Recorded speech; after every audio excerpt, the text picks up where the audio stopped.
Hi friends, good morning.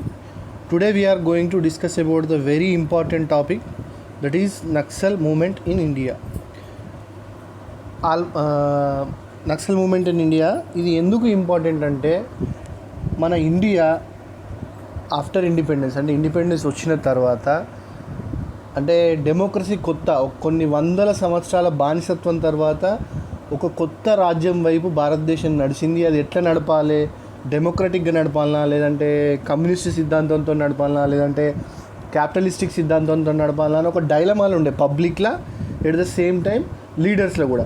మనకు తెలిసిన ideologies ఏంటిది, ఒకటి మన రైట్ వింగ్ అంటే ఏంటిది అంటే రిలీజియస్ అఫిలియేటెడ్ కానీ, లేదంటే కొంత ఆర్థడాక్స్ అంటే కన్జర్వేటివ్, కొంత పాత బిలీఫ్స్ ఉండడం అట్లాంటివి, అంటే మనకు టెక్స్ట్ బుక్ రిఫరెన్స్. ఇంకొకటి లెఫ్ట్ ఐడియాలజీ ఏంటిది అంటే మన కొంత రేషనల్గా, అంటే ఎథిజం ఉండి రిలీజియన్కు సంబంధం లేకుండా అందరినీ ఈక్వల్గా చూస్తూ, ఇది only text book I'm saying. ప్రాక్టికల్గా రెండు ఎక్కడ ఇంప్లిమెంట్ కావు, బట్ టెక్స్ట్ బుక్ పరంగా అందరినీ సమానంగా చూడడం, పేదవాళ్ళు ధనవంతులు అట్లాంటి తేడాలు లేకుండా ఈక్వల్గా చూడడం, దీన్ని లెఫ్ట్ వింగ్ అని అంటారు. ఎట్ ద సేమ్ టైం ఈ రైట్ వింగ్లో లెఫ్ట్ వింగ్లో రెండు ఇంపార్టెంట్ ఇష్యూస్ ఉంటాయి. రైట్ వింగ్లో ఎక్స్ట్రీమ్ రైట్ ఉంటుంది, రాడికల్ రైట్ అనుకోండి. రాడికల్ రైట్ ఎవరు, మన సోకాల్డ్ మన ఆర్ఎస్ఎస్ కావచ్చు, లేదంటే ఏదన్నా ఎక్స్ట్రీమ్ హిందూ పాలిటిక్స్ చేసే వాళ్ళు కావచ్చు, అది రైట్ వింగ్ అవుతుంది. రాడికల్ లెఫ్ట్ ఎవరు, మావోయిస్ట్ కానీ నక్సలైట్స్ కానీ, అంటే రాజ్యం సంపాదించడానికి, అంటే వాళ్ళ రూల్ ఎస్టాబ్లిష్ చేయడానికి ఒక కంట్రీలా ఎవరైతే మన హింసను మార్గంగా చూజ్ చేసుకుంటారో వాళ్ళను రాడికల్స్ అని అంటారు. ఈ నక్సల్స్ కానీ మావోయిస్ట్ కానీ వీళ్ళు రాడికల్ లెఫ్ట్ అంటే హింసను మార్గంగా చేసుకొని అధికారంలోకి రావడం. ఎట్లయితే చైనాలో వచ్చిందో వీళ్ళకి ఆదర్శం ఏంటిది, చైనాలో మావోయిజం. అందుకే వీళ్ళు మావోయిస్ట్ అని పేరు పెట్టుకున్నారు 2000లో. నక్సలైట్ నుంచి మావోయిస్ట్ అని పేరు పెట్టుకున్నారు. మన నక్సలైట్ అనే పేరు ఎట్లా వచ్చింది, అసలు మావోయిజం అని ఎందుకన్నాం, అవన్నీ మనం ఒకసారి చూద్దాం, దీంట్లో డీటెయిల్గా ఒకసారి తెలుసుకుందాం. అసలు ఏంటిది, వీళ్ళు మావోయిస్ట్ అని చైనా లీడర్ పేరు ఎందుకు పెట్టుకున్నారు. ఇండియాలో చాలామంది లీడర్స్ ఉన్నాక కూడా, గాంధీజీ కావచ్చు, సుభాష్ చంద్రబోస్ కావచ్చు, నెహ్రూ కావచ్చు, సర్దార్ పటేల్ కావచ్చు, కొన్ని వేల మంది లీడర్స్ ఉన్నాక కూడా why they adapted Chinese leader as their leader అనేది మనం ఒకసారి చూద్దాం, డీటెయిల్గా తెలుసుకుందాం. ఇగో ఈ మ్యాప్ ఉంది కదా, దీన్ని రెడ్ కారిడార్ అంటారు. రెడ్ కారిడార్ అంటే ఇక్కడ నక్సలైట్ ప్రభావం ఎక్కువ ఉన్న ప్రాంతం ఇది రెడ్ కారిడార్. దీన్ని రెడ్ టెర్రర్ అని కూడా అనొచ్చు. ఎట్లయితే మనం ఇస్లామిక్ టెర్రరిజం గురించి మాట్లాడుకుంటామో సేమ్ ఇది కూడా రెడ్ టెర్రరిజం. ఇది మన ఇండియాలో ఒక్కటే కాదు, వరల్డ్లో చాలా దేశాలలో ఉన్నది. బట్ దీని ప్రభావం చాలా తగ్గిపోయింది, ఎందుకంటే వీళ్ళు ఎక్కడ సక్సెస్ఫుల్ కాలేదు. ఎందుకు కాలేదో కూడా మనం ఒకసారి మాట్లాడుకుందాం. అసలు ఎట్లా పుట్టింది నక్సలిజం అనేది, ఇండియాలో ఎట్లా పుట్టింది, దాన్ని నక్సలైట్ అనే పేరు ఎందుకు వచ్చింది అంటే, ఒకసారి మనం బెంగాల్లో మన రష్యన్ చైనీస్ రెవల్యూషన్ మనకు కొంచెం తెలిసి ఉండాలి. చాలామందికి తెలుసు, దాదాపు రష్యన్ రెవల్యూషన్ తెలియని వాళ్ళు చాలా తక్కువ మంది ఉంటారు. రష్యన్ రెవల్యూషనే కదా కమ్యూనిజంకు ఫాదర్, అంటే కమ్యూనిస్ట్ అనే ఐడియాలజీ కార్ల్ మార్క్స్ థియరిటికల్గా ప్రపోజ్ చేసిండు. లెనిన్ మార్క్సిజంకు కొన్ని చేంజెస్ చేసి గ్రౌండ్ మీద ఇంప్లిమెంట్ చేసిండు. ఇది ఏంటిది, అక్కడ డెమోక్రసీ ఉండదు. వీళ్ళు ఏమంటారు, ప్రొలెటేరియట్ డిక్టేటర్షిప్ అంటే ఏంటిది అంటే, ప్రొలెటేరియట్ అంటే ఎవరు, వర్కర్సా లేదా కామన్ పీపుల్, వాళ్ళ డిక్టేటర్షిప్ అంటే పీపుల్స్ చేసే డిక్టేటర్షిప్. వీళ్ళ దాంట్లో అందరికీ ఓటు హక్కు ఉండదు. ఇంకోటి చైనీస్ రెవల్యూషన్ చాలా ఇంపార్టెంట్. దీనికి మన నక్సల్ మూమెంట్కు చాలా దగ్గర సంబంధం ఉంటుంది. రష్యన్ రెవల్యూషన్ మేబీ సరే కొంత ఎక్స్ట్రీమ్ ఉన్నా కూడా, ఎక్స్ట్రీమ్ లెఫ్ట్ అయినా కూడా, వాళ్ళు కొంత పార్టీ, ఒక ఆర్గనైజేషన్ టైప్లో వాళ్ళు చేసిళ్ళు. బట్ చైనీస్ రెవల్యూషన్కి వచ్చినప్పటికీ మావో జెడాంగ్ కంప్లీట్గా, అంటే పవర్ అనేది గన్ బ్యారెల్ నుంచి వస్తుంది అనేది నా స్లోగన్. గన్ బ్యారెల్ నుంచి మనం పవర్ సంపాదించుకోవచ్చు అనేది ఈ మావో జెడాంగ్ స్లోగన్. దాన్నే వీళ్ళు అడాప్ట్ చేసుకున్నారు. ఈ ఎవరైతే మావోయిస్టులు కానీ నక్సలైట్స్ కానీ మన ఇండియాలో ఉన్నారో, ఆ చైనీస్ ఐడియాలజీ, మావో జెడాంగ్ ఐడియాలజీని అడాప్ట్ చేసుకున్నారు. ఇది ఎక్కడి నుంచి వచ్చింది, ఫస్ట్ ఫస్ట్ మన దగ్గర కమ్యూనిస్ట్ పార్టీ ఉండే 1920s నుంచే మన ఇండియాలో కమ్యూనిస్ట్ పార్టీ ఉంది. ఎప్పుడైతే 1917లో రష్యాలో లెనిన్ అధికారంలోకి వచ్చిండో రష్యన్ రెవల్యూషన్ తర్వాత 1919లో అక్కడ కమింటమ్ వరల్డ్ కమ్యూనిస్ట్ కమింటమ్ జరిగింది. ప్రపంచనున్న కమ్యూనిస్టులందరినీ పిలిచి ఇక్కడ మన ఇండియా నుంచి ఎంఎన్ రాయ్ కానీ చాలామంది వెళ్ళిళ్ళు. లెఫ్ట్ ఐడియాలజీ ఎవరైతే ఉంటారో, సోషలిస్ట్ ఐడియాలజీ ఎవరైతే ఉంటారో వాళ్ళందరూ వెళ్ళి పార్టిసిపేట్ చేసి ఇక్కడికి వచ్చి పార్టీ ఎస్టాబ్లిష్ చేసిళ్ళు 1920-25 మధ్యలో ఎప్పుడో ఎస్టాబ్లిష్ చేసిళ్ళు వాళ్ళు. ఈ నక్సల్ అనే పదం ఇప్పుడు చెప్పినా కదా మనం మావోయిస్ట్ అంటే ఎక్కడి నుంచి వచ్చింది, మావో జడాంగ్ ప్రిన్సిపల్స్ ఫాలో అయ్యే వాళ్ళను మావోయిస్ట్ అని అన్నారు. మన నక్సల్ అనే పేరు ఎక్కడి నుంచి వచ్చింది, నక్సలైట్స్ అనే పేరు. వీళ్ళు ఫస్ట్ రెవల్యూషన్ అనేది నక్సల్బరీ అనే గ్రామంలో జరిగింది. ఇది ఎక్కడుంది, డార్జిలింగ్ అంటే నార్త్ బెంగాల్లో డార్జిలింగ్లో, అది వెస్ట్ బెంగాల్లో ఈ గొడవ జరిగింది. మనకు అందరికీ తెలుసు. మామూలుగా ఇది ఎక్కడి నుంచి వస్తుంది నక్సలిజం, మన తెలంగాణలో కూడా మనందరికీ తెలిసి ఉంటుంది. తెలంగాణలో ఉన్న 90% మేబీ ఇప్పుడు జనరేషన్కు తెలియదు కావచ్చు, మేబీ మిలీనియల్స్ కానీ ఎక్కువ తెలియకపోవచ్చు. బట్ దానికంటే ముందు పుట్టిన వాళ్ళకి మాత్రం నక్సలిజం అనేది తెలంగాణలో మనకు ఐడియాలజీ అనేది ఫస్ట్ నుంచే ఉంది. ఎప్పుడైతే నిజాంకి అగెనిస్ట్గా తెలంగాణ రైతాంగ సాయుధ పోరాటం జరిగిందో అప్పటి నుంచే మనం కొంత ఏది మన ఫ్యూడలిజంకి అగెనిస్ట్గా వీటన్నిటికి అగెనిస్ట్గా మనకు ఐడియాలజీ ఏంటో తెలియక ముందుకే మనం కొట్లాడినాం. అందుకే మన వరంగల్ కానీ, కరీంనగర్ కానీ, ఆదిలాబాద్లో కానీ ఇప్పటికి కూడా నక్సల్ ప్రజెన్స్ ఉంటుంది. రీసెంట్గా కూడా మనం చూసినాం, ఛత్తీస్గఢ్ నుంచి ఇక్కడికి వద్దామని ట్రై చేసిళ్ళు. కానీ పోలీస్ వాళ్ళు ఎక్కువ కార్డన్ సర్చ్ కానీ, అంబుష్ కానీ చేయడం వల్ల, ఎక్కువ సర్చింగ్ చేయడం వల్ల అది కొంత తగ్గింది. బట్ మన వరంగల్ కానీ, ముఖ్యంగా మన వరంగల్, కరీంనగర్, ఇండియాలో ఉన్న నక్సలైట్ మూవ్మెంట్ టాప్ లీడర్స్ అంతా ఈ ప్రాంతం నుంచే ఉంటారు. లేదు అంటే ఏఓబి, శ్రీకాకుళం, విశాఖపట్నం, ఆంధ్ర, ఒరిస్సా బార్డర్ నుంచి ఉంటారు. ఇది మనం గుర్తుంచుకోవాలి. సేమ్ వెస్ట్ బెంగాల్లో కూడా ఫస్ట్ ఇది పుట్టినప్పుడు ఇది రైతుల పోరాటం నుంచి వాళ్ళకు వేరే దారి లేక మళ్ళీ ఇంకొకటి ఏంటిది, కమ్యూనిస్ట్ పార్టీ నుంచే ఇంకో పార్టీ బ్రేక్ అయింది. వీళ్ళు మామూలు కమ్యూనిస్ట్ పార్టీ ఆఫ్ ఇండియా ఉండే, అది మళ్ళీ కమ్యూనిస్ట్ పార్టీ ఆఫ్ మార్క్సిస్ట్ అయింది. సిపిఐ ఉండే ఫస్ట్, తర్వాత సిపిఐఎం అయింది, తర్వాత సిపిఐఎంఎల్. నక్సల్స్ పార్టీ ఫస్ట్ ఏదైతే నక్సలిజం హింస స్టార్ట్ చేసిందో అది సిపిఐఎంఎల్ అయింది. అంటే CPIM Marxist and Leninist party పెట్టుకున్నారు. వాళ్ళే చాలా బ్రేక్స్ వచ్చినాయి. అధికారం అయినప్పుడు వాళ్ళు డిఫరెంట్ ఒక ఫ్యాక్షన్ ఉంటుంది కదా, ఒక్కొక్క పార్టీలో ఫ్యాక్షన్స్ ఉంటాయి కదా, కాంగ్రెస్ ఓ లెక్క. సేమ్ ఇక్కడ కూడా అదే జరిగింది. ఏంటిది వీళ్ళ స్లోగన్ ఏంటిది, China's chairman is our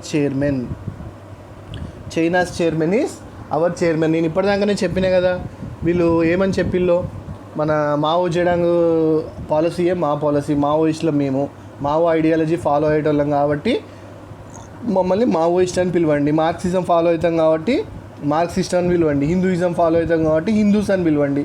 same వీళ్ళు కూడా అట్లనే ఒక ఐడియాలజికల్ స్లేవ్స్ అయిపోయారు వాళ్ళకు.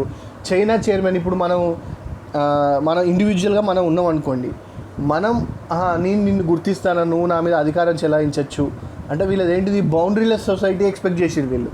బౌండరీలెస్ అంటే ఏంటిది, వీళ్ళు ఇండియన్ కంట్రీని గుర్తించరు. వీళ్ళు ఇండియన్ స్టేట్ ఉంటుంది, అది సపరేట్, చైనా ఉన్న ఇండియా సపరేటు, అట్లా గుర్తించరు. మేము ఇంటర్నేషనల్ సిటిజన్స్, ఒక యూటోపియాలో బతుకుతారు. ఏంటిది అంటే ఊహాజనిత ప్రపంచంలో, ఏంటిది ప్రపంచం మొత్తం హద్దులు లేకుండా, తరతమ భేదాలు లేకుండా ఉంటుంది అని ఊహించుకుంటారు వీళ్ళు. రియాలిటీ అట్లా ఉండదు ఎక్కడ ప్రపంచంలో. ఎవరు కూడా ఈ రియలిస్టిక్ సొసైటీలో దేశాలు అనేవి లేకుండా ప్రపంచం లేదు. ఇప్పుడు మనం we are very proud that we are Indians. కానీ మన ఐడెంటిటీ అడిగినప్పుడు, పర్సనల్ ఐడెంటిటీ అడిగినప్పుడు ఏమని చెప్తాం, మనం తెలంగాణైట్సో, మేము తెలుగు మాట్లాడే వాళ్ళమో, మన ఇండివిజువల్ అంటే ప్రాంతం తరపున కూడా రికగ్నిషన్ కోరుకుంటాం కదా ఖచ్చితంగా. లార్జర్ ఐడెంటిటీ మనం హ్యూమన్స్, దాని తర్వాత identity nationalistic identity we are Indians. మన లాంగ్వేజ్ ఐడెంటిటీతో, ఇంకేదైనా ఐడెంటిటీతో, రిలీజియస్ ఐడెంటిటీతో అది కూడా చెప్తాం కదా compulsory. Nationalistic, national belongs to I'm Indian and Hindu, లేదు ఆమె ముస్లిం, లేదు ఆమె క్రిస్టియన్, అట్లా కూడా చెప్తాం కదా. వీళ్ళు ఏంటంటే బౌండరీలెస్ వరల్డ్, మేము ఇంటర్నేషనల్ సిటిజన్స్ అని చెప్పి China chairman is our chairman. ఈ ఎగ్జాంపుల్ ఏంటిదంటే, రీసెంట్గా మీరు కేపీ ఓలీని చూసి కదా, నేపాల్ ప్రైమ్ మినిస్టర్. ఒక స్లేవ్ అయితే ఎట్లుంటాడో ఆయనను చూడండి, ఆయన మాటలు, ఆయన బిహేవ్ చేసే విధానం. నేపాల్ మన అలీడ్ కంట్రీ, అయినా కూడా అక్కడ కమ్యూనిస్ట్ ఆయన కేపీ ఓలీ కమ్యూనిస్ట్ వచ్చిండు. అంటే కమ్యూనిజం అనేది ఎట్లుంటుందంటే వాళ్ళకు ఎవరైతే హెడ్, ఇప్పుడు మన కాంగ్రెస్లో మనం తిట్టుకునేది కదా, వాళ్ళకు స్టేట్లో ఎవరు లీడర్ ఉండరు, ఎప్పుడు పోయి ఢిల్లీలో హెడ్ ఆఫీస్లో పోయి వచ్చి మాట్లాడి సోనియా గాంధీ రాహుల్ గాంధీ వాళ్ళు చెప్తేనే వీళ్ళు వినాలి అనుకునేది కదా మనం. సేమ్ వీళ్ళకు కూడా అంతే. కమ్యూనిస్ట్ పార్టీ వాళ్ళకి ఏంటిది, వాళ్ళకి దేవుడు ఎవరు, ఆ చైనాలో రష్యా పవర్ఫుల్ ఉన్నప్పుడు రష్యా, చైనా పవర్ఫుల్ ఉన్నప్పుడు చైనా వాళ్ళే వీళ్ళకి గొప్ప వాళ్ళు. ఈవెన్ రీసెంట్ ఎగ్జాంపుల్ కూడా చూడండి మీరు, గల్వాన్ స్టాండ్ అప్ అయినప్పుడు ప్రతి ఒక్కరు స్పందించి ఉంటారు. మీరు కూడా ఇండివిజువల్గా, పార్టీకి సంబంధం లేదా దేశానికి సంబంధం, అందరు స్పందించి ఉంటారు. కానీ కమ్యూనిస్ట్ నుంచి ఒక కండెమ్డ్ స్టేట్మెంట్, చైనాకి అగెన్స్ట్గా మాట్లాడిన ఒక స్టేట్మెంట్ మీరు చూపించండి, మీరు చూడండి, చెక్ చేయండి. ఎవరికి చూపించాల్సిన అవసరం లేదు, మీరు ఒకసారి చెక్ చేయండి. అది ఇది ఎవరు స్టార్ట్ చేసిళ్ళు, చారు ముజందర్, కాను సాన్యాల్, జంగల్ Santhal in uprising of moment. ఈ చారు ముజందర్ పేరు మీరు చాలా సినిమాలలో చూసి ఉంటారు. మన పవన్ కళ్యాణ్ సినిమాల, ఖుషి సినిమాలో అయిన పేరు కూడా చెప్తాడు. కాను సాన్యాల్ పేరును, చారు ముజందర్ పేరు. ఆయన కూడా చెగువెరా బొమ్మ పెట్టుకొని కమ్యూనిస్ట్ నేను అని అప్పట్లో అనుకునేది ఆయన కూడా. దాని తర్వాత ఇప్పుడు రైట్ వింగ్లోకి వచ్చిండు, బీజేపీ పార్టీలోకి ఉన్నాడు. బట్ ఎగ్జాంపుల్గా చెప్తున్నా, గుర్తుంచుకోండి, అది ఖుషి సినిమాలో డైలాగ్ కొడతాడు కదా, సిద్ధు సిద్ధార్థ రాయ్ అది ఇదని చెప్పి, సేమ్ అదే. 1964లో సిపిఐ మార్క్సిస్ట్ పార్టీ అనేది ఎస్టాబ్లిష్ అయింది. నేను ఇప్పటిదాకానే చెప్పిన కదా, 1925లో కమ్యూనిస్ట్ పార్టీ అనేది ఫస్ట్ ఇండియాలో ఎస్టాబ్లిష్ అయింది. అంటే పార్టీ రూపకంగా, ఐడియాలజీ రూపకంగా 1920 నుంచే ఉంది. బట్ పార్టీ రూపకంగా 1925లో ఎస్టాబ్లిష్ అయింది. దాని తర్వాత సిపిఐ మార్క్సిస్ట్. వీళ్ళు ఏంటిది డిఫరెన్స్ ఏంటిది మరి, సిపిఐ పార్టీకి ఉన్న సిపిఐ మార్క్సిస్ట్ పార్టీకి ఏంటి, ఎవరు డిఫరెన్స్? ఒక పక్షమేమో మేము ఈ మార్క్సిస్ట్ పార్టీ ఏం చెప్పింది, మాకు రష్యానే సుపీరియర్, మాకు ఏ ఆర్డర్ కానీ, ఇప్పటిదాకా నేను చెప్పినా కదా హెడ్ ఆఫీస్ అని చెప్పి, మాకు రష్యా హెడ్ ఆఫీసు అనుకునేటోళ్ళు ఈ సిపిఐ మార్క్సిస్ట్ వాళ్ళు. మీ లేదు కమ్యూనిజమే ఫాలో అవుతాం కానీ మాది ఇండియానే మాకు ఇండియానే సుప్రీం కంట్రీ అనుకునేటోళ్ళు సిపిఐ పార్టీ. ఇట్లా డిఫరెంట్, కొంచెం డిఫరెన్స్, అంటే ఐడియాలజికల్ డిఫరెన్స్ వాళ్ళు బిల్డ్ చేసుకున్నారు. ఈ 1965-66లో చెప్పిన కదా ఇప్పటిదాకా, చార్ ముజందర్ అని యూత్కు ఒక పెద్ద ఫిగర్ లెక్క ఆయన అవతరించిండు, స్ట్రాంగ్ యూత్ లీడర్ లెక్క ఆయన ఎస్టాబ్లిష్ అయ్యిండు. ఈయన ఏం రాసిండు, 8 డాక్యుమెంట్స్ అనేది. అంటే ఈ మార్క్సిజం, లెనినిజం, స్టాలిన్ని చూసి, మావోయిస్ట్ని చూసి ఒక 8 డాక్యుమెంట్స్ అనేది నేను తయారు చేసిండు. అంటే ఇండియా ఎట్లా నడవాలి, కమ్యూనిస్ట్ సిద్ధాంతం ప్రకారం, ఏ సిద్ధాంతం ప్రకారం నడవాలి, మనం ఒకవేళ వీళ్ళు రైతుల పక్షాన పోరాడిల్లు అనుకోండి, ఎట్లా మనం భూములు పంచాలి అందరికీ. ఇది వీళ్ళ ప్లస్ పాయింట్ ఏంటిది అంటే, పేదవాళ్ళని ఎక్కువ రిప్రజెంట్ చేయడం, లేకుంటే సోకాల్డ్ డిప్రీవ్డ్ కమ్యూనిటీ, ఎవరైతే బాధింపబడిన, మనం ఒకటి యాక్సెప్ట్ చేయాలి ఏంటిదంటే, ఏ సొసైటీలు అయినా కూడా ఖచ్చితంగా బాధింపబడే వ్యక్తులు ఉంటారు, బాధపడే వ్యక్తులు చాలా అండర్ ప్రివిలేజ్డ్. మన ఇండియన్ కమ్యూనిటీలనే చూసుకోండి, మన దళిత్స్ కావచ్చు, లేదంటే ఇంకెవరైనా డిప్రీవ్డ్ కమ్యూనిటీ కావచ్చు, పూర్ కావచ్చు, ఉమెన్ కావచ్చు, వాళ్ళ వాయిస్ వీళ్ళు తీసుకొని, వీళ్ళు వాయిస్ తీసుకోవడం వీళ్ళ ఐడియాలజీ తప్పని ఎవరు అన్నారు. వీళ్ళ ఐడియాలజీ వాళ్ళ పరంగా వాళ్ళది కరెక్ట్, బట్ ఐడియాలజీ బేసిస్ మీద హింస చేయడం తప్పు. మన వైలెన్స్ అనే ఫార్మాట్ తప్పు, ఎందుకంటే వీఆర్ ఇన్ డెమోక్రటిక్ సొసైటీ. ఇప్పుడు వీళ్ళు చేసినట్టే వైలెన్స్, ఇంకో ఐడియాలజీ కూడా మాదే కరెక్ట్ అనుకోని వాళ్ళు కూడా వైలెన్స్ చేసిల్లనుకో, మనది ఏ కంట్రీలోకి అవుతుంది, ఆఫ్రికన్ కంట్రీస్, సుడాన్ అవన్నీ చూసినాం కదా, అరబ్ కంట్రీస్, అందరూ వైలెన్స్ చేస్తారు. అప్పుడు ఇక అందరూ వైలెన్స్ చేస్తే ఏమవుతుంది, ఆ కంట్రీ కొలాప్స్ అయిపోతుంది. చూడండి మీరు ఒకసారి లిబియా, సిరియా అవన్నీ చూడండి, ఒకప్పుడు అవి మంచి కంట్రీస్, అవి నైజీరియా అవన్నీ డిస్ట్రాయ్ అయిపోయినాయి ఇట్లాంటి ఎవరి ఐడియాలజీ వాళ్ళు వైలెన్స్ చేయడం వల్ల. సేమ్ వీళ్ళది కూడా అంతే, ఐడియాలజీ పరంగా వీళ్ళది ఎప్పుడు తప్పు కాదు. ఇంకా వీళ్ళదే ఫేమస్ ఐడియాలజీ ఉండే, ఎక్కువ పూర్ను రిప్రజెంట్ చేస్తుందని చెప్పి. ఈ సిపిఎం ఏం చేసింది, ఇప్పటిదాకా 1964లో డివైడ్ అయిన సిపిఎం బెంగాల్ కాంగ్రెస్తో అలయన్స్ చేసుకొని 1967లో గవర్నమెంట్లో వచ్చింది. గవర్నమెంట్లో వచ్చేసరికి ఈ చారు ముజందర్ ఫ్యాక్షన్ కూడా ఉంటుంది కదా, కాను సన్యాల్ కానీ, చారు ముజందర్ కానీ గ్రూప్స్ ఉంటాయి కదా పార్టీలో. వీళ్ళు ఏం చేసిందంటే, మాకు ఏ రిప్రజెంటేషన్ లేదు గవర్నమెంట్లో, అది రియలిస్టిక్ టర్మ్. ఐడియాలజికల్ టర్మ్లో మేము అనుకున్నట్టు గవర్నమెంట్ నడుస్తలేదు అని చెప్పేసి వాళ్ళు బయటికి వచ్చి వేరే పార్టీ పెట్టుకున్నారు. అదేంటిది, సిపిఐఎంఎల్. ఏం చేసి ఇక్కడ ఒక పీసెంట్స్ ఉద్యమంలో వీళ్ళు పాల్గొన్నారు. అక్కడ లోకల్ ట్రైబ్స్కి సపోర్ట్గా, అక్కడ లోకల్ ట్రైబ్ అక్కడ లోకల్ ల్యాండ్ లార్డ్స్ ఉంటారు కదా, ఎవరైతే ఫ్యూడల్ ఉంటారు కదా, దొరలు, వాళ్ళు వచ్చి వీళ్ళ మీద దాడి చేసిళ్ళు. ఈ దాడి చేయడం వల్ల ఒక ఇద్దరు చనిపోయారు. వాళ్ళు చనిపోయేసరికి ఏమవుతుంది అక్కడ సడన్గా మనకు కూడా తెలుసు కదా, తెలంగాణ ఉద్యమంలో శ్రీకాంత్ చారి యాదయ్య చనిపోయినాక ఏం జరిగిందో, చాలా గొడవలు జరిగినాయి, తెలంగాణ ఉద్యమం ఉవ్వెత్తున లేచింది. సేమ్ ఇక్కడ కూడా అదే జరిగింది. వీళ్ళు ఏం చేసిళ్ళు, ట్రైబల్స్ కూడా రిటాలియేట్ చేయడం, వాళ్ళు కొట్టేసరికి వీళ్ళు కూడా హింసకు దిగడం స్టార్ట్ చేసి ల్యాండ్ లార్డ్స్ యొక్క జాగాలు ఆక్యుపై చేసుకోవడం స్టార్ట్ చేసేసరికి ఏమవుతుంది, ల్యాండ్లెస్ లేబర్కు కానీ ల్యాండ్లెస్ పీసెంట్స్కి కానీ, టెనెంట్ ఫార్మర్స్ అంటే కౌలు రైతులు ఉంటారు కదా, వాళ్ళందరికీ ఏమనిపిస్తుంది, అరే ఈ ఐడియాలజీతో మనం సెట్ అయితే మనకు ల్యాండ్ వస్తుంది.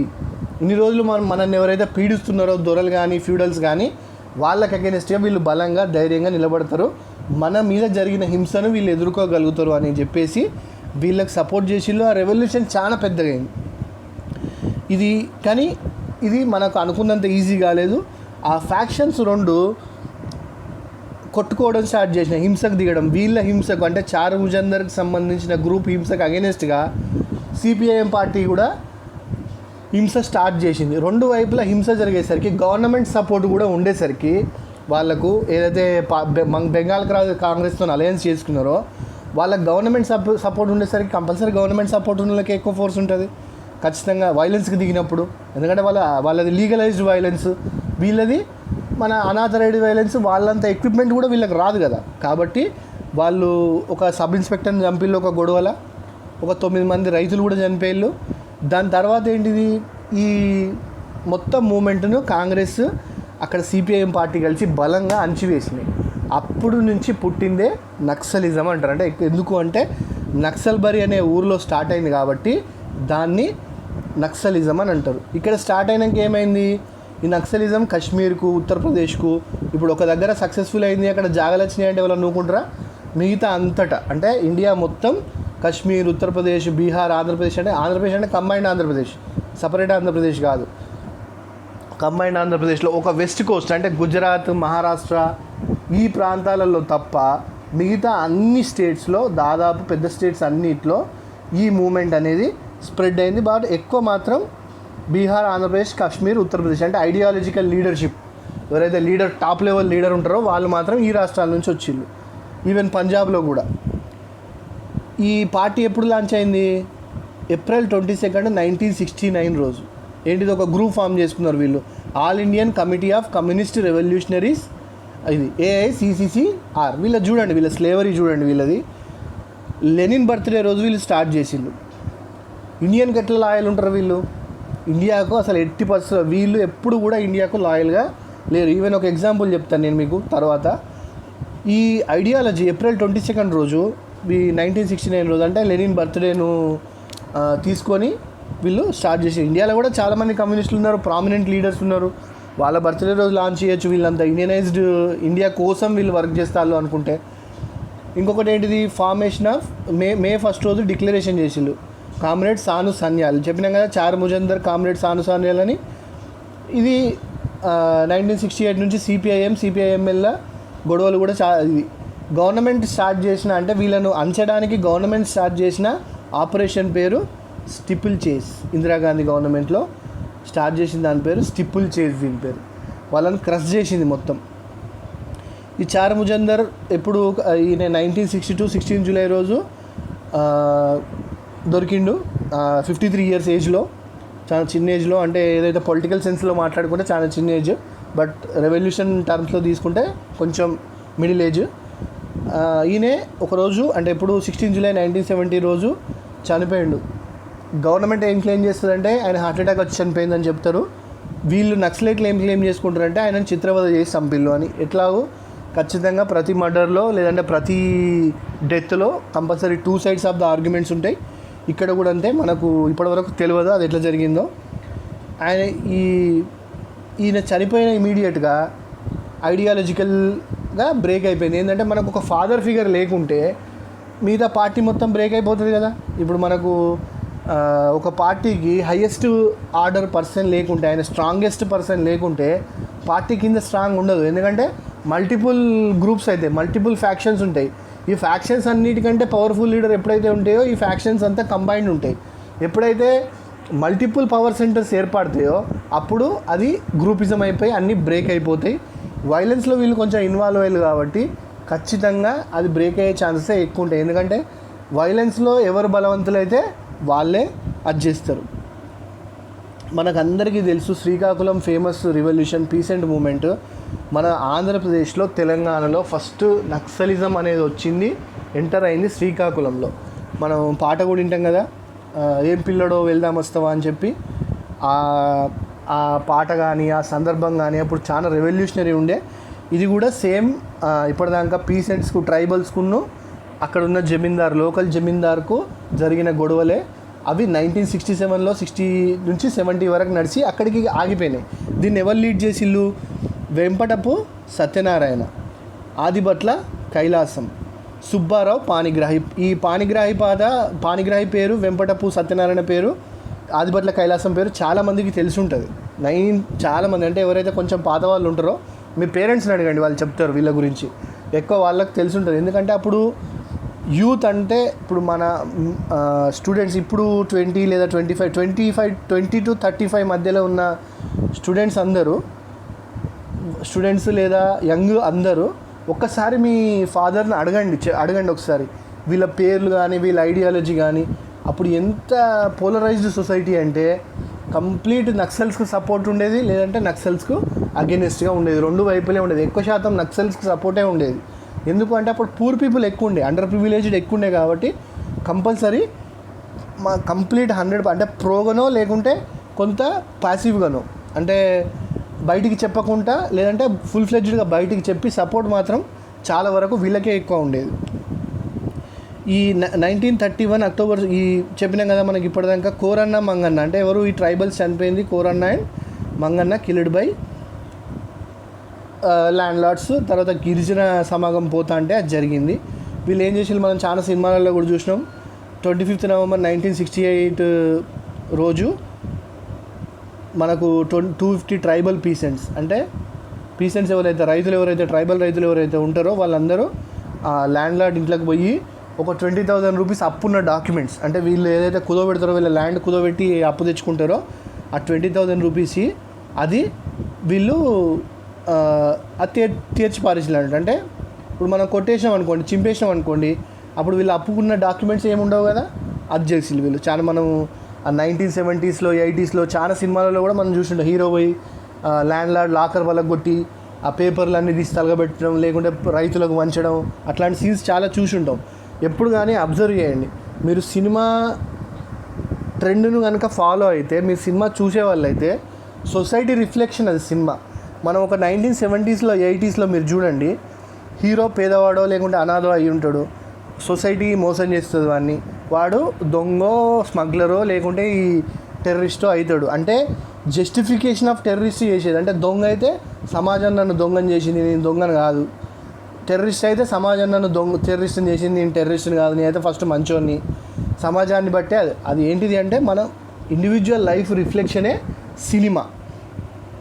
ఇది మన తెలంగాణలో మనకు తెలుసు. చాలా ఇప్పటికి కూడా నక్సలిజంకు అంటే కోహెసివ్గా బయటికి చెప్పకుండా చాలా సపోర్ట్ ఉంటుంది తెలంగాణలో.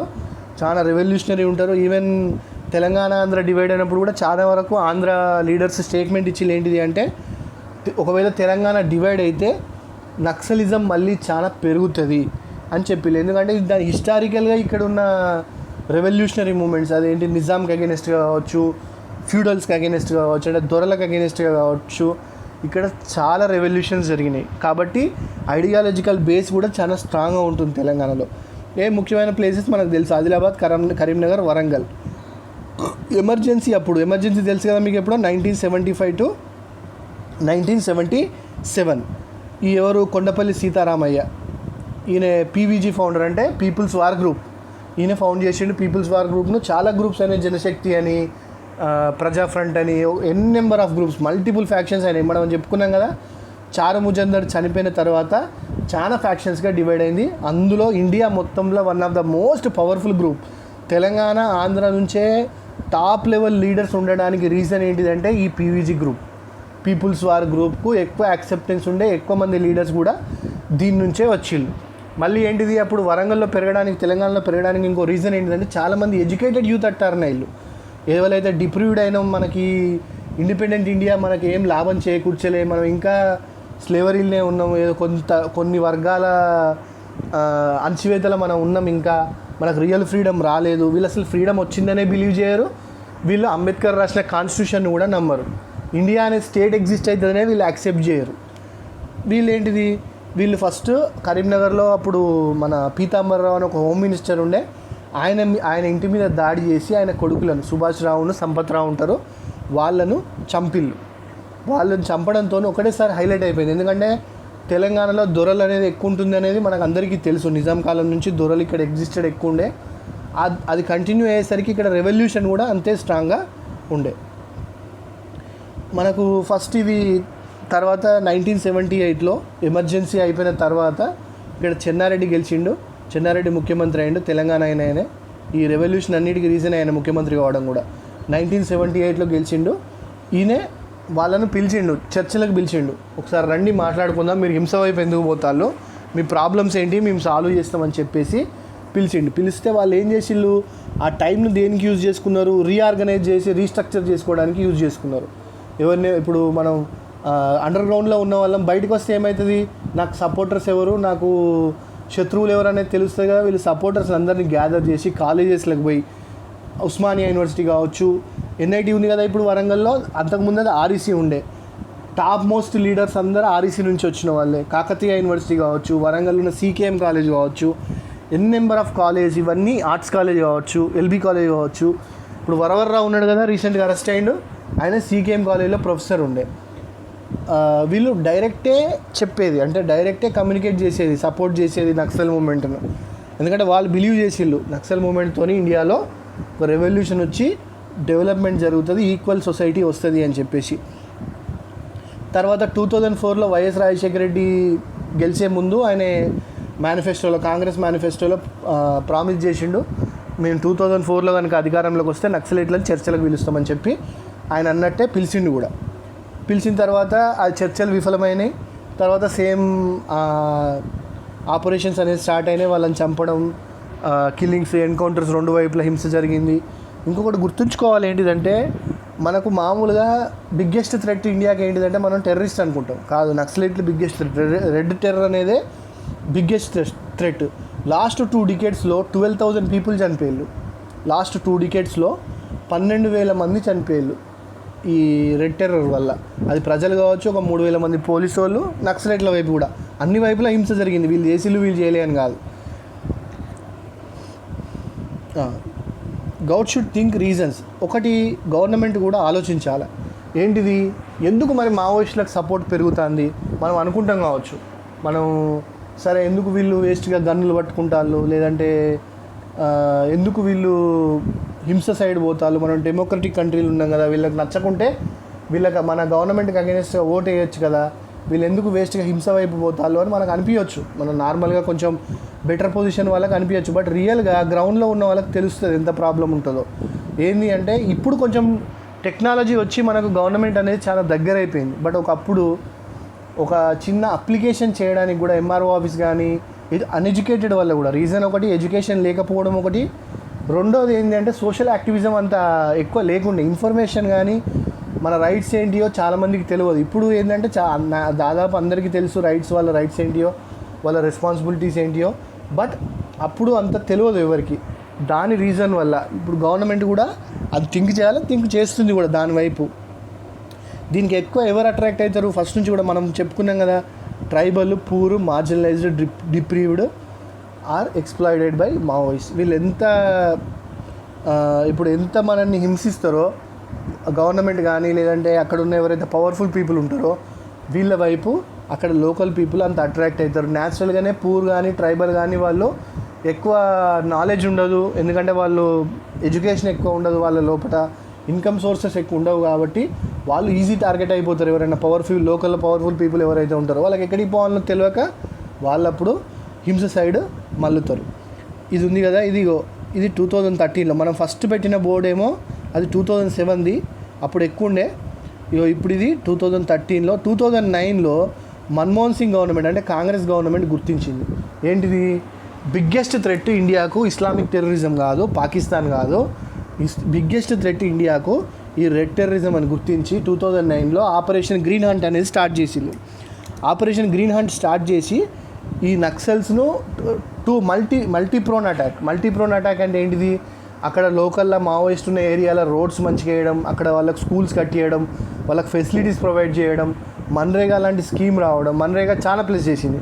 ఏంటంటే ఎంప్లాయ్మెంట్ లేనప్పుడే కదా మనకు కూడా వైల్డ్ థాట్స్ వచ్చేది, గవర్నమెంట్ నాకు స్పందిస్తలేదు, గవర్నమెంట్కి నేను ఇర్రిలవెంట్ కావచ్చు. అదే మన్రేగా లాంటిది వచ్చిందనుకో వాళ్ళకి ఏమనిపిస్తుంది, ఆరోగ్యశ్రీ కావచ్చు మన ఆంధ్రప్రదేశ్లో, ఏమనిపిస్తుంది బేసిక్ నీడ్స్ ఫుల్ఫిల్ అయినప్పుడు ఏమనిపిస్తుంది పీపుల్కు, గవర్నమెంట్ నన్ను కన్సిడర్ చేస్తుంది అంటే వీళ్ళు ఏమనుకుంటారు, డెమోక్రటిక్ సొసైటీలో ఒక పార్ట్ అవుతారు పబ్లిక్.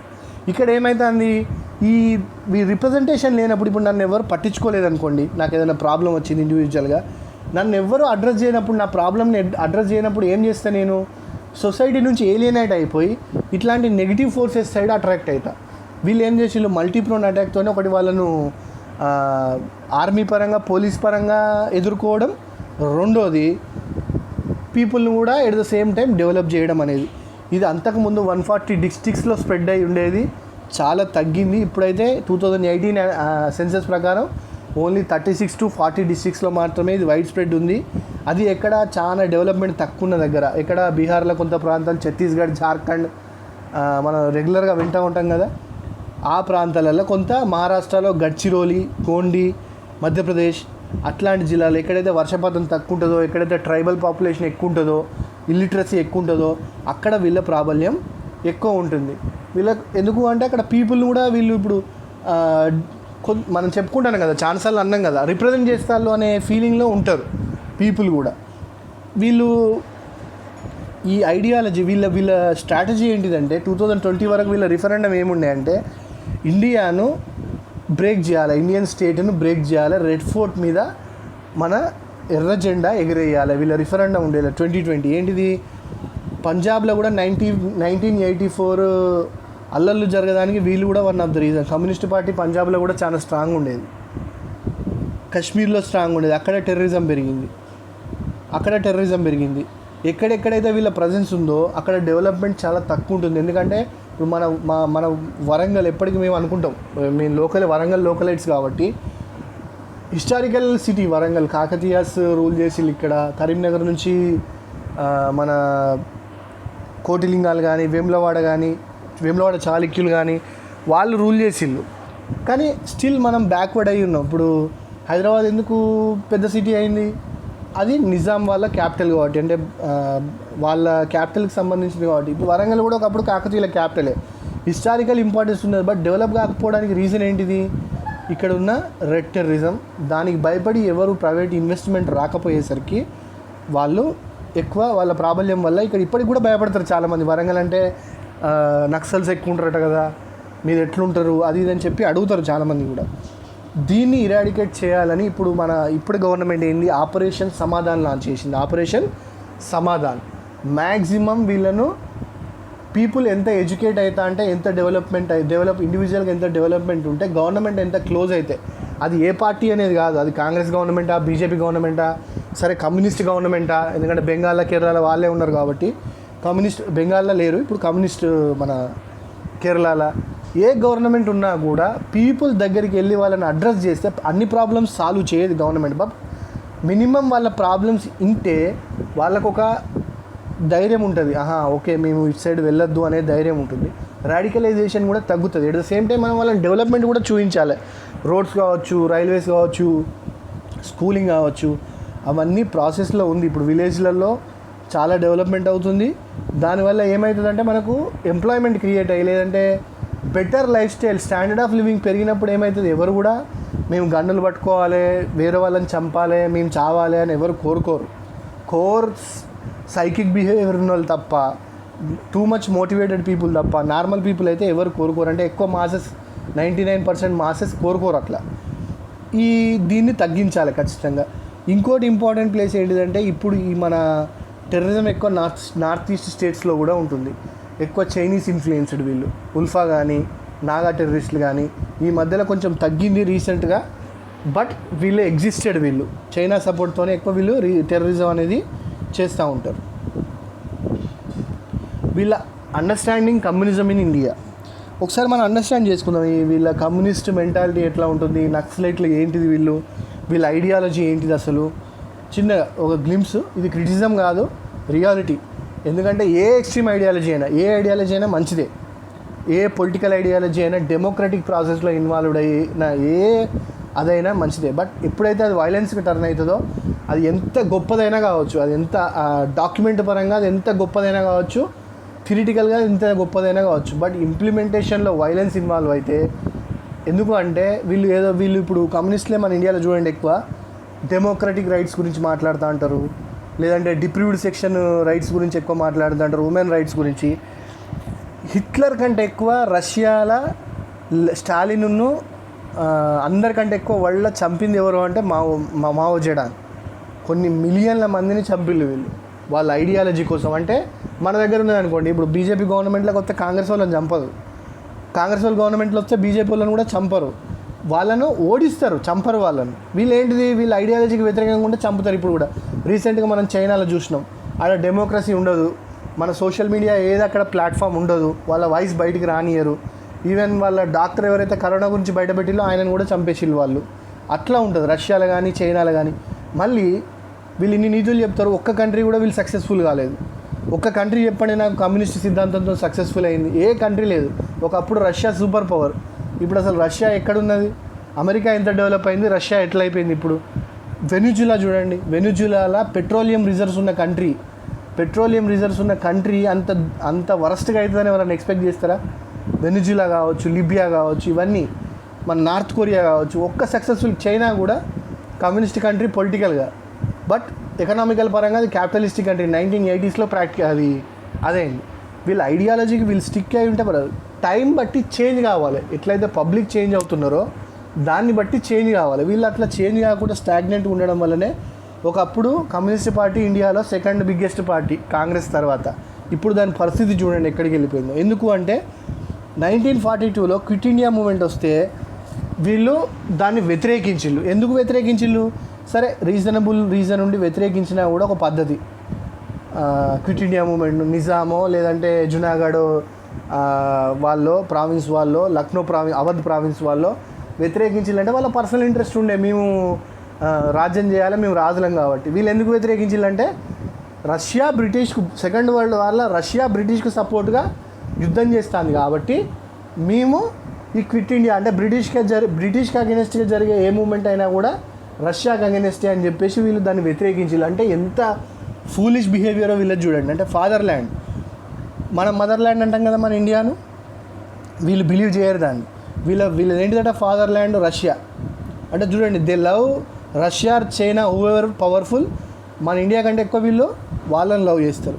ఆఫ్టర్ ఇండిపెండెన్స్ 1948లో బీటీ రందవే ఈయన ఏం చేసిండు, ఒక స్లోగన్ ఇచ్చిండు, ఏ ఆజాదీ డ్యూటీ హే, అంటే మనకు వచ్చిన ఫ్రీడము అబద్ధం అని చెప్పి. మేబీ కొంత కావచ్చు, బట్ ఒక పరాయి దేశపు వాళ్ళ పాలన ఉండడం కంటే మన రూల్లో మనం ఉండడం ఎంతో కొంత బెటర్ కదా. కంప్లీట్ దాన్ని లేదు, ఇది ఈ ఫ్రీడమ్ మూమెంట్ అనేది ఫేక్, ఈ మనకు వచ్చిన డెమోక్రసీ ఫ్రీడమ్ ఇదంతా అబద్ధం, ఓన్లీ మేము అనుకున్నట్టు ఉంటేనే కరెక్ట్ అనేది ఆయన సిద్ధాంతం. అంటే రష్యా కింద పనిచేస్తే మనకు ఫ్రీడమ్ వచ్చినట్టు. బట్ మన ఇండియన్స్ మీద సరే ఫస్ట్ ఉన్న గవర్నమెంట్ కాంగ్రెస్ కావచ్చు, నెహ్రూ కావచ్చు, ఆయన మీకు నచ్చచ్చు నచ్చకపోవచ్చు, బట్ ఇండియన్ రూలరే కదా రూల్ చేసేది, ఇండియన్ కాన్స్టిట్యూషన్ కదా రూల్ చేసేది. అతిపెద్ద విచిత్రం ఏంటంటే వీళ్ళు డిప్రీవ్డ్ రైట్స్ కోసం ఫైట్ చేస్తానని చెప్తారు. అంబేద్కరే కదా మనకు కాన్స్టిట్యూషన్ ఇచ్చింది. ఆల్మోస్ట్ ఎక్కువ మంది ఎస్సీ ఎస్టీలు కావచ్చు, బీసీలు కావచ్చు, సరే అన్ని సెక్షన్ ఆఫ్ పీపుల్లో ఎవరెవరైతే కాన్స్టిట్యూషనల్ రైట్స్ ఎక్కువ విష్ చేస్తారో వాళ్ళందరూ అంబేద్కర్ని లైక్ చేస్తారు. బట్ వీళ్ళు ఆయన అంబేద్కర్ రాసిన కాన్స్టిట్యూషన్ కూడా చాలా వ్యతిరేకించిళ్ళు. మేము బిలీవ్ చేయం, ఇది రాజ్యం అంటే స్టేట్ యొక్క అణచివేత కోసం దీన్ని యూజ్ చేసుకుంటారు డాక్యుమెంట్ లెక్క.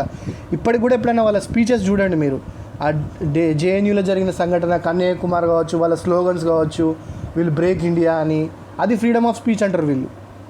1962లో ఇండో చైనా వీళ్ళ వారి చాలా ఇంపార్టెంట్ ఈఎస్సి నమ్ముద్రిపాద్ ఈయన ఏమన్నాడు, చైనా కాదు ఇండియానే అగ్రెసరు, చైనా ల్యాండ్నే మనం ఆక్యుపై చేసుకుంటాం అని చెప్పిండు వీళ్ళు ఏం మాట్లాడతారు ఇండియాలో ఉన్నప్పుడు, కాశ్మీర్ కూడా ఇండియాలో భాగం కాదు, నార్త్ ఈస్ట్ కూడా ఇండియాలో భాగం కాదు, దాన్ని డెమోక్రటిక్ రైట్స్ ఇచ్చేయాలి, అక్కడ రెఫరెండం నిర్వహించాలి, వాళ్ళ దేశం వాళ్ళకి ఇచ్చేయాలి అని మాట్లాడతారు వీళ్ళే మళ్ళీ చైనా మన మీద ఆక్యుపై చేసుకోవడానికి వస్తే మన ఇండియానే అగ్రెసర్ అట, చైనా కాదట. వీళ్ళు టిబెట్ని సపోర్ట్ చేయరు చైనాకి అగెనెస్ట్గా. మన కాశ్మీర్ సరే, మన కాశ్మీర్ సపోర్ట్ చేస్తానన్నప్పుడు హాంకాంగ్ను, టిబెట్ను, లేదంటే రష్యా, ఉక్రెయిన్ను, రష్యా అయితే చాలా ప్లేసెస్ని ఆక్యుపై చేసుకున్నారు. ఎప్పుడు వీళ్ళు ఉద్యమం చేసినప్పుడు చూడండి, ఏదన్నా ఒక ఇన్సిడెంట్స్ నాకు చెప్పండి, రష్యాకి అగెనెస్ట్గా, చైనాకి అగెనెస్ట్గా వీళ్ళు మాట్లాడినప్పుడు. మాట్లాడరు అసలుకే. ఇది నక్సలిజం అనేది కమ్యూనిస్ట్ నుంచి వచ్చిన ఎక్స్ట్రీమ్ ఐడియాలజీ. ఎట్లా అయితే నేను చెప్పిన కదా ఫస్టే, మిగతా ఐడియాలజీకి ఎట్లయితే రాడికల్ రైట్ కానీ రాడికల్ సెంటర్ కానీ ఉంటుందో, ఇది రాడికల్ లెఫ్ట్. ఇది రీజనబుల్ కాదు. But at the same time ఇంకొకటి ఏంటిది అంటే, గవర్నమెంట్స్ కూడా అలర్ట్గా ఉండాలి. ఎప్పుడైతే వాళ్ళు అలర్ట్గా ఉండి పీపుల్కు సర్వ్ చేస్తారో అప్పుడు ఇట్లాంటి మూమెంట్ రావాల్సిన అవసరం కూడా ఉండదు. పీపుల్ కూడా వాళ్ళని బిలీవ్ చేయరు కదా. ఇప్పుడు వరల్డ్ మొత్తంలో వీళ్ళు తగ్గిపోవడానికి రీజన్ ఏంటిది? పీపుల్ వచ్చిన నాలెడ్జ్ పెరగడం, వాళ్ళ రెవల్యూషన్ పెరగడం, దానివల్లనే కదా మన ఈ ఐడియాలజీ అనేది పోయింది. ఇండియాలో కూడా డెవలప్మెంట్ అవుతూ ఉంటే ఈ ఐడియాలజీ డెవలప్మెంట్, ఎడ్యుకేషన్, టెక్నాలజికల్ ఇన్వెన్షన్తో మాత్రమే దీన్ని మనం ఎదుర్కోగలుగుతాం. Thank you very much. Please watch, share and subscribe. మీ సజెషన్స్ ఏమైనా ఉంటే కూడా చెప్పండి. ఇంకేమైనా టాపిక్స్ మీద చెప్పాలంటే కూడా నేను ట్రై చేస్తా చెప్పడానికి. మీ సజెషన్స్ అయితే వెల్కమ్ చేస్తున్నా. And I request once again, please share and subscribe. Thank you.